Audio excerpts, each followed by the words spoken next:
We grew up in the system of an industrialized education system. Sit at work for 8 hours, at school for 8 hours, go through the motions. If you go through the motions, 9 times out of 10, you're gonna pass. I'm not going to educate you on real life understanding and resources that you actually need to survive. Just get the basics, you get this piece of paper, and we're saying you're good. And now you can go find a job. And now you can sit there and go there for 8 hours and complain all day, find your work husband and your work wife, talk to them, enjoy life, and then go home into your real family, your real life, and now you're good, gossiping with your wife, and you go to sleep, and that's it. You wake up and do it all over again.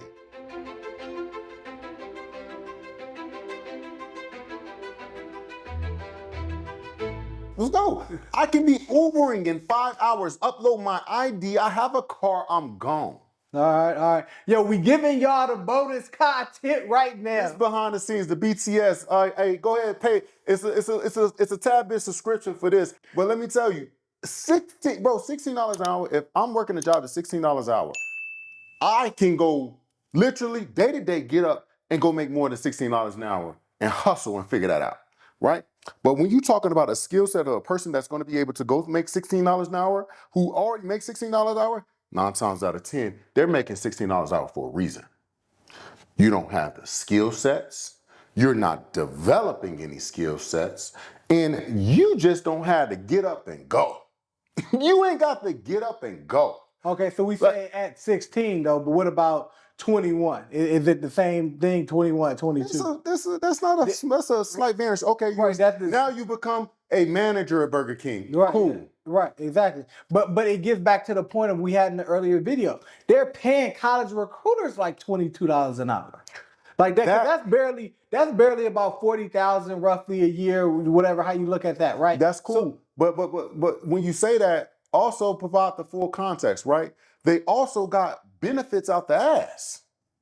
They also got benefits out the ass. You name another job that's matching your 401k like that. The healthcare crazy right now. Folks paying $400-$500 a month. Can't afford to do nothing else because they got healthcare expenses. Now, healthcare is still a lot with that. But no, but I get what you're saying. But at the end of the day, it doesn't replace the fact that they're not able to take care of themselves, because when they get that check is what, fucking $3,000, a month or whatever like that. Like that's regular. That's normal. What are you asking? What is the requirement, the criteria to be able to fulfill that job? To be a college recruiter, you need a bachelor's degree. You need a bachelor's degree. Yeah. So you're saying the problem is, what I'm saying is that why can I go make $22 an hour working at In-N-Out, but then a job that requires a bachelor's degree is also paying me $22 an hour? And then to compound that, my job is to motivate other individuals to go to college. And I went to college and it didn't work out for me because I'm here making $22 an hour. Don't say it didn't work out for you, because it did work out for you. It provided you a stable position where you can continue to work, grow in, you can continue to get an education at a discount, you can get benefits out the yin yang, and grow and develop within a public sector. Let's talk about that too, right? You're talking about In-N-Out. In-N-Out is a private sector, a private business. Their bottom line is equates to the amount that we're gonna pay people, right? Their bottom line, not a college, not a public college. A college is based upon, again, the enrollments and what the assistance that they receive from the federal and state government, right? Yeah, primarily. So if you took that same bachelor's degree and took it to a for-profit business that you wanted to go work at, it's cats over there in Silicon Valley, they ain't got no education and running through it because they work for a for-profit organization, not a non-profit organization. For-profit organization, you can make as much money as you want. Mm-hmm. Yeah, I mean, but if college, the interesting thing between colleges and universities, and I know because I worked in the system so long, is that yes, you get state and federal funds, but also it's based on the enrollment numbers, right? And they're also contracting and paying a lot of private companies for services and different things. And, as an administrator, I seen it directly. It's like, well, wait a minute. So we're going to pay the employee this amount, but then we'll contract for that same service and pay an outside contractor 3 times that same amount. Yes, it's the hustle. Don't knock the hustle. Right, yeah. Don't knock the hustle. Hold on, real quick. Don't knock the hustle because that same thing goes into every non-profit. I mean, I guess not for-profit organization. Again, I was doing the same job on a ship for it cost billions of dollars to build this again extremely intricate military fortress, right? I'm over here lugging all the stuff on and off the ship, getting all the things, aircraft parts, and all, utilizing a Grove crane, getting qual license. All the people, the civilians that were doing the same job I'm doing, making $40 an hour. Mm-hmm. I'm an E3, E2. I'm not making nothing. Right. You know what I'm saying? So it's like, I made the wrong choice. I made the wrong maneuver. But I didn't necessarily make the wrong maneuver. I made the wrong maneuver because I just didn't know. Mm-hmm. Absolutely. So now that you know the game, and even to, I guess, my point of essentially what I'm actively doing, right? You basically learn like, okay, hey, those guys are making $40 an hour on the private sector. I'm gonna take everything that I learned from being ingrained in the public sector, leave that after I get all the resources and experience, and then go charge them on the private sector and start my own business doing it that way. Hey, I didn't make the rules. I just play by them. Right, because that's ultimately what you have to do. But the problem is the system is kind of designed to keep you at that certain place and not even thinking that way, right? That's even why after COVID, they was like, oh man, these people got to come back to the office because they doing too much. They Ubering, they start online. free thinkers. They Right. becoming free thinkers, and that's not what they want. We grew up in the system of an industrialized education system. Again, sit at work for 8 hours, at school for 8 hours, go through the motions. If you go through the motions 9 times out of 10, you're gonna pass. I'm not going to educate you on real life understanding and resources that you actually need to survive. Just get the basics, you get this piece of paper, and we're saying you're good. And now you can go find a job. And now you can sit there and go there for 8 hours and complain all day, find your work husband and work wife, talk to them, enjoy life, and then go home into your real family, real life, and now you're good, gossiping with your wife, and you go to sleep, and that's it. And you wake up and do it all over again, right? That's the normal life of a person that works a 9 to 5. Typically. Absolutely. Right? So now, if you talk about an entrepreneur's journey or a person who's trying to have better understanding of finance to not only support themselves, but to guide others, like that's probably 5% of their life. They don't even have the opportunity to do that. Why? Because they're researching, they're developing, they're growing personal development. They're educating themselves on how to lead. They're educating themselves on how to figure out the next play or the next move. Because if you're already trying to play in the full current move, you lost. That's over with. That's over with. So you got to be 10 steps ahead. So guess what? Going to work 9 to 5, doing all that ain't gonna do nothing.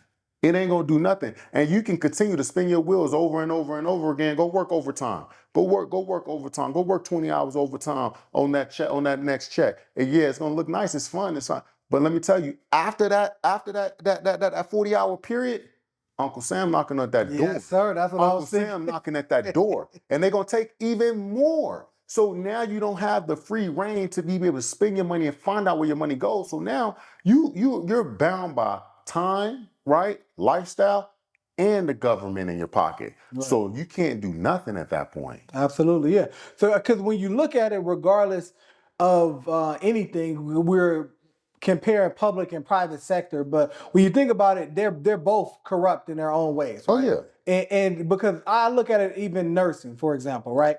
During COVID, nurses, you had nurses making, for some reason, people think nurses make some obscene amount of money. I guess They don't understand. right? Yeah. Can you break it down, please? Break it down, please, because this is interesting. I always thought that was interesting. The medical field, they think the medical field is just like it's it.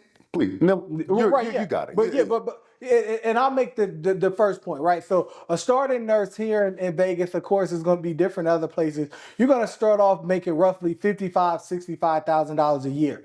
What was so pivotal and crazy in COVID is that you'll have a nurse working at Valley Hospital, whatever hospital out here, they're making their salary at $65,000. But then you have a travel nurse coming on in a special contract, right? They're making $85,000 a year, $95,000, different things like that, because their hourly is accelerated. Why? Because they may not be getting the benefits, and also they need more people, so they had to get them in there with a private contractor. But they're doing less work and less quality work, but they're getting paid more. So you have your regular nurses that's busting their ass every day and been here for years, looking at them as like, well, wait a minute, I'm gonna go join them, right? And now you already had a shortage in nursing, and now you have even more of a shortage because you burned all the good workers out during that period because you weren't taking care of them, and you had this system that inadvertently penalized them for being loyal. Yeah. And when we're talking about nurses, there's tiers, right? There's tiers. I'll let you get into the specific titles of the tiers or what have you. But I'll tell you right now, just because you are labeled as a nurse doesn't mean that you're going to be providing quality medical care. Okay, so but that is a whole nother realm I'm not going to get into. Absolutely. CNAs, I love you. LPNs, I love you. Even RNs, I love you.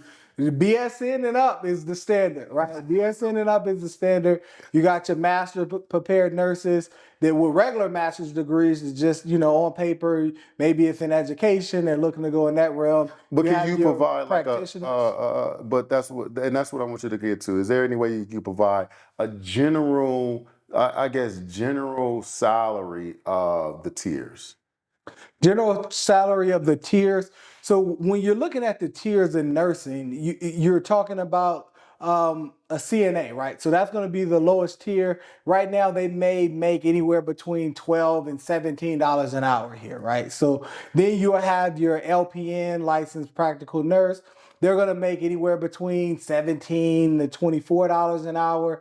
And then you talk about your actual RN prepared nurse, registered nurse. They went through the full program.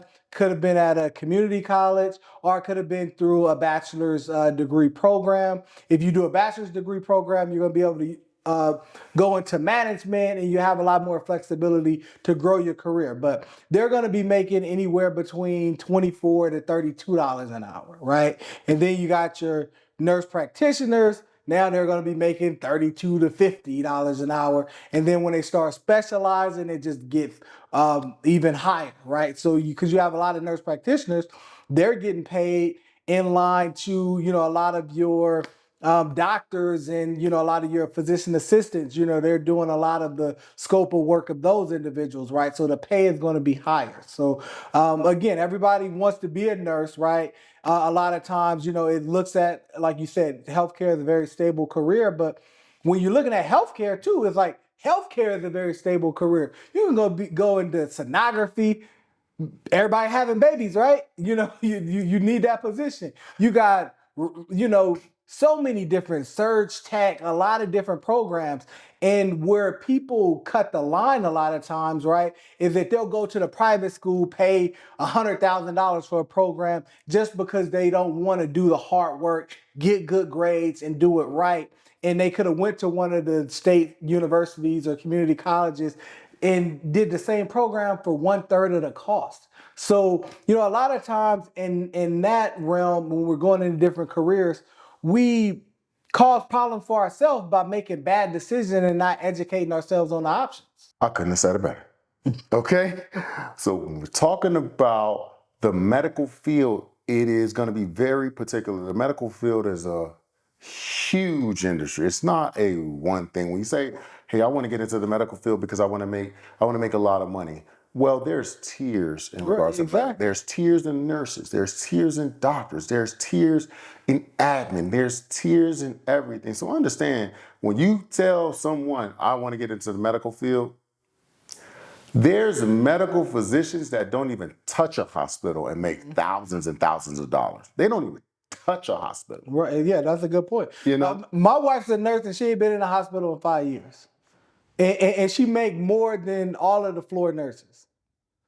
Well, so make sure you do the research of what you're getting into, and that goes to say even for myself, there were opportunities that I took that didn't make the most money, but I had a means to an end because I needed to get that access, to get the understanding, to get the experience, to be able to open other doors.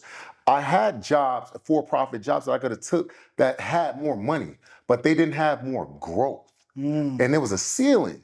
And I can't do nothing about that ceiling. That is the red tape. I'm here. I'm never going anywhere more. But make a little less and then hustle and figure out other stuff. You're going to learn so much that they couldn't put a ceiling on you if you tried. They couldn't. It's just, you know too much. And now the more you know, the less they want to provide opportunities. So what's going to happen?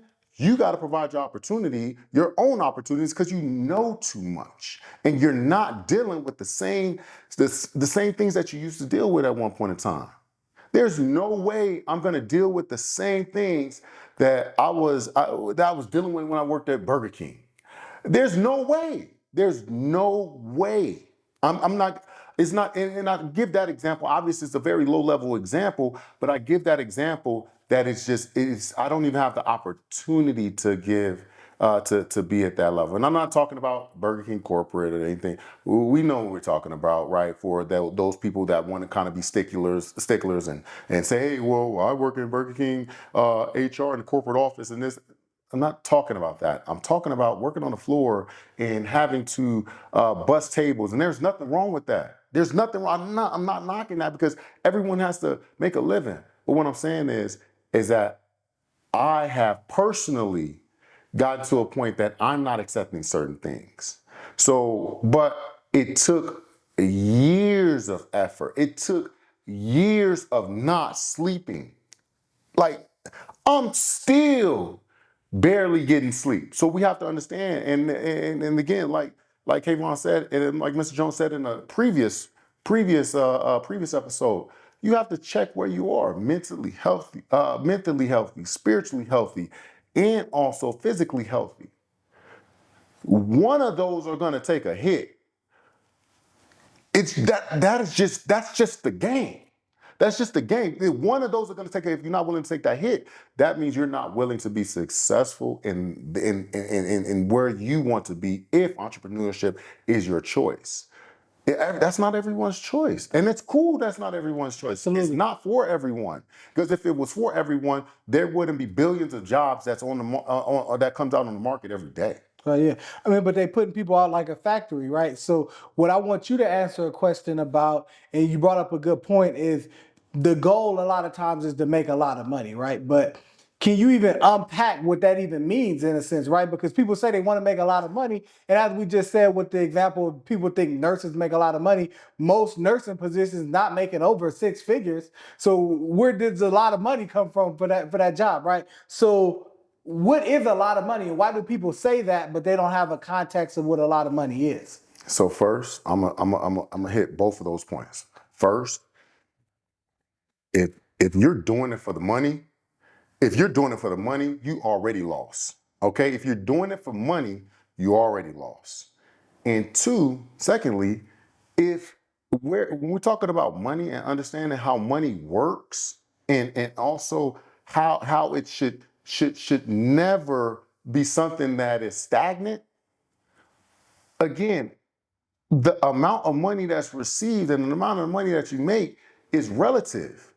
It's relative to the person's lifestyle that they're living.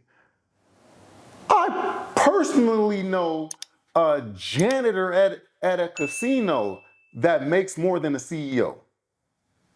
Okay, so when we understand that, you have to really, really, really position yourself to be more.